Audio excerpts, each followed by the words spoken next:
formation notamment diversifiée, peut-être Miguel tu pourrais répondre en premier.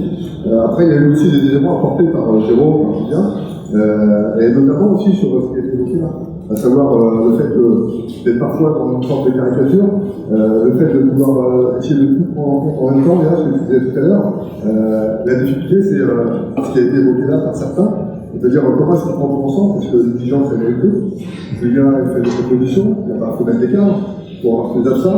Jérôme est sur la formation continue de la plus forte. Il y a plusieurs éléments qui sont évoqués.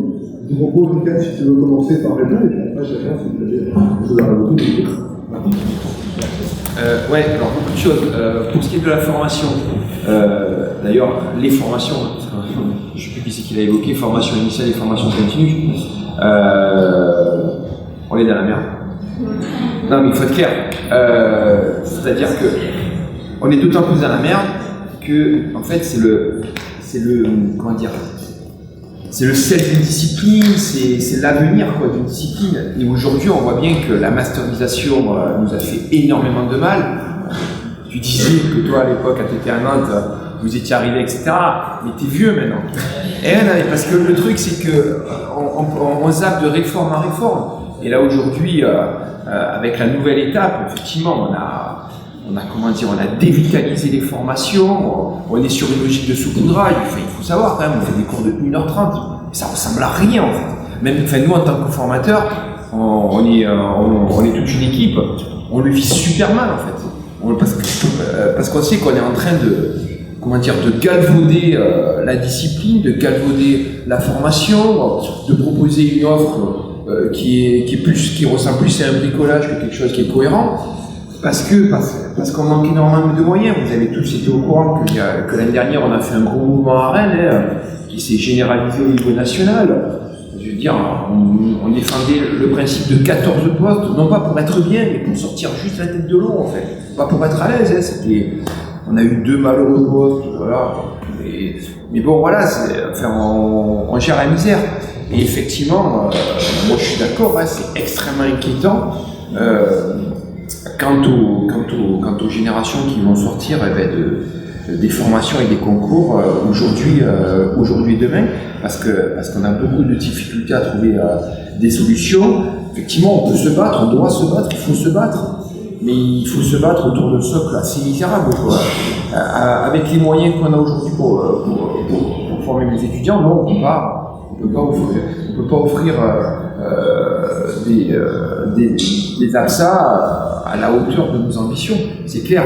Et pour ce qui est de la formation continue, vous le savez encore mieux que moi, que ce soit sur l'Académie de Rennes ou ailleurs, effectivement, j'ose même pas parler de formation continue. D'ailleurs, on a qu'à voir, c'est au SNEP, c'est à l'EPS, c'est aux acteurs impliqués depuis très longtemps à suppléer l'administration pour essayer d'offrir une formation continue. Et c'est la porte ouverte évidemment à la privatisation, à des acteurs extérieurs qui voient une opportunité magnifique. Parce que moi je suis toujours assez saisi de constater dans ces réunions, dans ces discussions, de voir qu'on ne parle jamais de ce qui se passe depuis 20 ans en fait. C'est-à-dire que, je ne sais pas si vous en avez connaissance, si vous l'avez identifié, on parle de l'EPS, on parle des fédés, des assos, mais depuis 20 ans, il y a un troisième protagoniste qui est apparu. Ce sont des structures qui parfois sont des ONG, parfois sont des associations, qui essayent de préempter le mouvement d'éducation par le sport. La première pour le moment, c'est l'agence de l'éducation par le sport. Vous avez déjà entendu parler, j'imagine, qui est extrêmement proactive, qui lève des financements monstrueux et qui vise à suppléer un petit peu ce qui se fait par le PES. L'éducation par le sport, c'est pas nous normalement, c'est pas notre taf, c'est pas notre cœur de métier. Et puis derrière, vous avez des trucs qui s'appellent sport et citoyenneté, peace and sport, terrain mêlé, BAT sans frontières.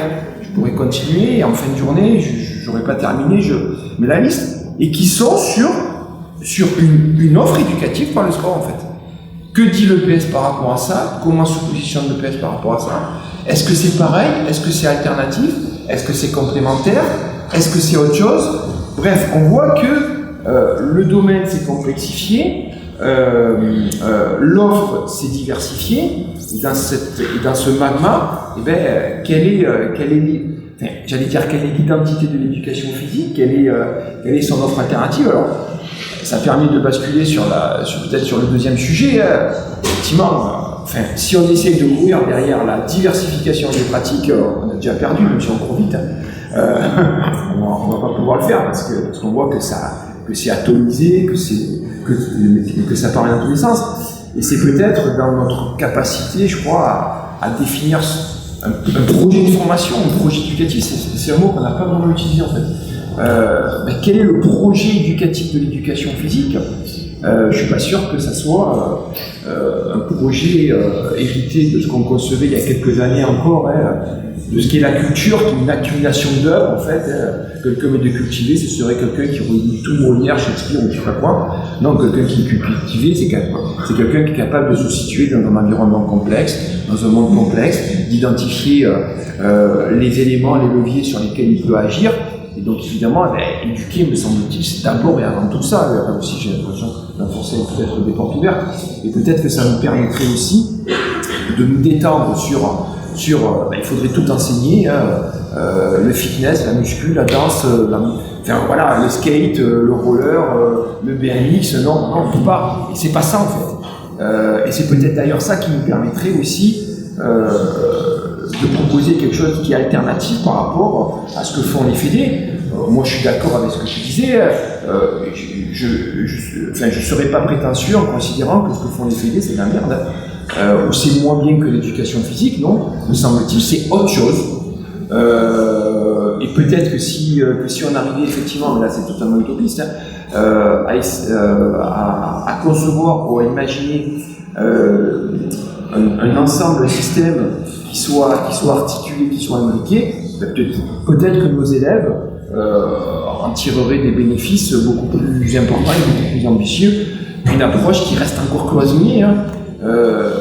Et qui n'est pas très différent de ce qui se fait dans les années 30, dans les années 40, dans les années 50. Tu ressens, n'a pas vraiment beaucoup évolué, pas beaucoup progressé. Alors peut-être qu'on aura l'occasion après de travailler, d'évoquer la question du sport santé, mais alors là, sur le sport santé, je pense qu'il y avait beaucoup de choses à faire. Je suis là, je vais juste rebondir sur deux choses. La première, sur les concours, effectivement, Julien, tu disais que sur la question de l'épreuve de la leçon, effectivement, elle est quand même pertinente par rapport à ce qui est attendu. Après, il y a une espèce de guerre des directoires chaque année sur la lutte contre le formatage qui, en fait, induit du coup une complexification et des attentes qui se multiplient. Et en fait, c'est un cercle vicieux, c'est-à-dire que plus les candidats sont mauvais ou plus formatés, du coup, on rajoute des exigences et du coup, on connaît bien ce cercle-là. Après, par contre, sur les concours, il y a un deuxième élément, c'est notamment sur le CAPES. Il faut aussi dire qu'on a pour l'instant encore la chance d'avoir gardé toutes les épreuves, malgré l'introduction de l'oral 3 du coup sur notre concours. Sur les autres disciplines, ça a été remplacé ça a remplacé une épreuve didactique, ou en tout cas une épreuve spécifique. Donc pour l'instant, c'est ça, mais il faut se dire que ça aussi, c'est un gros risque pour la suite de cette épreuve de l'oral 3 sur les valeurs de la République, de façon un peu désincarnée. Donc il faut voir comment ça évolue aussi cette épreuve, mais pour l'instant, en tout cas, les concours EPS ont maintenu les épreuves spécifiques et didactiques. Donc c'est quand même un élément. Après, et je rebondis un peu sur ce que vient de dire Michael, sur le projet de formation, je crois qu'il faut aussi, au regard des enjeux, alors peut-être, moi ce qui me parle, c'est surtout les enjeux environnementaux. Il faut aussi que le PS, elle devienne un espèce de temps un peu on reprend le temps. Moi, libéralisation, alors peut-être qu'on l'a pas vraiment défini aussi au départ, cette critique-là. Moi, je l'entends plutôt sous une forme de zapping où en fait on fait des activités de façon un peu pour animer et pour occuper les élèves. Je crois que le PS doit aussi être un espace où on reprend le temps en fait de se reconnecter à soi, aux autres, à l'environnement, un espace de résonance aussi par rapport à ça, de reprendre le temps d'apprentissage et ça. En tout cas, moi, c'est un peu sur l'action de libération, c'est plutôt de ce côté-là que je trouve que le projet de formation de PS, il devrait se reconnecter vraiment sur la reconnexion à l'environnement, aux autres et du coup aussi à son corps par rapport à ces questions.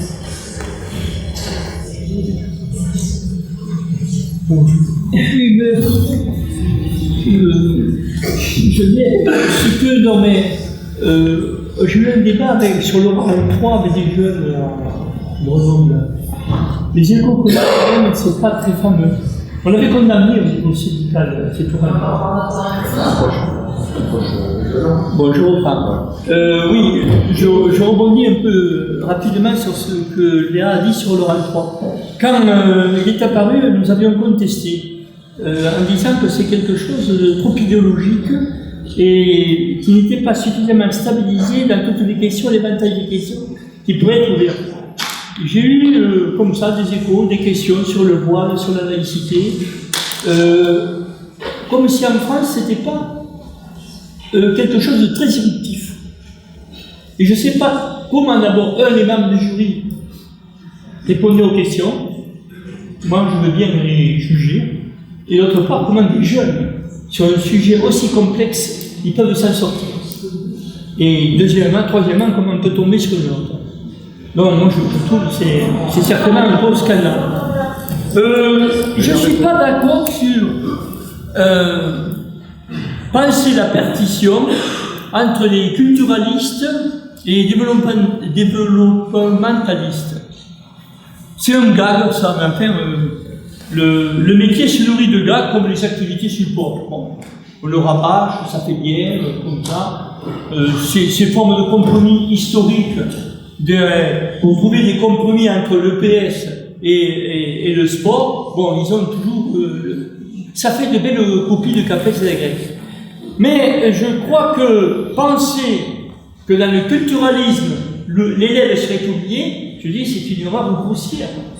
Et je dirais qu'elle est d'autant plus grossière que le développementalisme, ceux qui se disent, s'ils n'utilisent pas les activités sportives, ils ne pensent pas qu'est-ce que c'est que le développement de l'individu.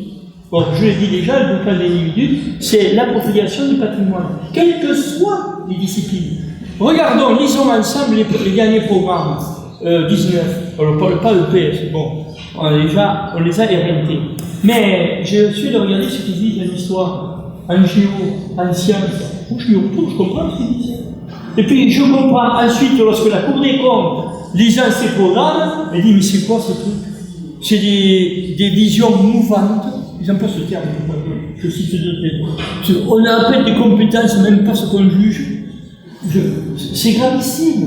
Pourquoi? Parce que l'EPS est sous la tutelle et la vigilance. Ne croyez pas, la Cour des comptes épluche nos travaux, le Conseil d'État épluche nos travaux, enfin, il y a plein d'organismes officiels qui nous regardent et qui font pression. Et par exemple, le Cour des comptes, le Conseil d'État se bat pour dire l'éducation physique, c'est d'abord la santé. Alors quand les questions de santé viennent ici ou là dans les débats, il y a, par la DGESCO, il y a quand même des personnes qui drivent un peu leur réflexion.